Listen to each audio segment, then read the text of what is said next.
ભાદરવા નજીક express highway પરથી 69 લાખથી વધુનો વિદેશી દારૂ ઝડપાયો. 84 લાખનો મુદ્દામાલ જપ્ત. વડોદરા ગ્રામ્ય પોલીસના ઓપરેશન પરાક્રમ હેઠળ લોકલ ક્રાઇમ બ્રાન્ચને મોટી સફળતા મળી છે.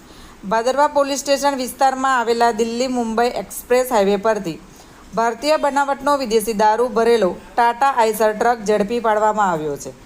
બાતમીના આધારે એલસીબીની ટીમે દોડકા ગામ નજીક હાઈવે પર વોચ ગોઠવી હતી. તે દરમિયાન શંકાસ્પદ ટ્રકને રોકવાનો પ્રયાસ કરવામાં આવ્યો હતો, પરંતુ ડ્રાઈવર ટ્રક ઊભો રાખવાના બદલે ટોલ નાકા પહેલાં જ રોડ સાઈડમાં મૂકીને ફરાર થઈ ગયો હતો.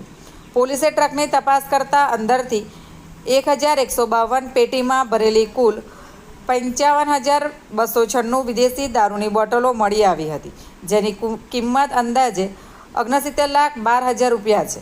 ટ્રક, જીપીએસ ટ્રેકર અને અન્ય સામાન સહિત કુલ 84,19,500નો મુદ્દામાલ પોલીસે કબજે કર્યો છે. ફરાર થયેલા ટ્રક ડ્રાઈવર તેમજ દારૂ સપ્લાયર અને મંગાવનાર ઈસમો સામે ભાદરવા પોલીસ સ્ટેશનમાં પ્રોહિબિશનનો ગુનો નોંધવામાં આવ્યો છે. આરોપીઓને ઝડપી પાડવા પોલીસે વધુ તપાસ હાથ ધરી છે.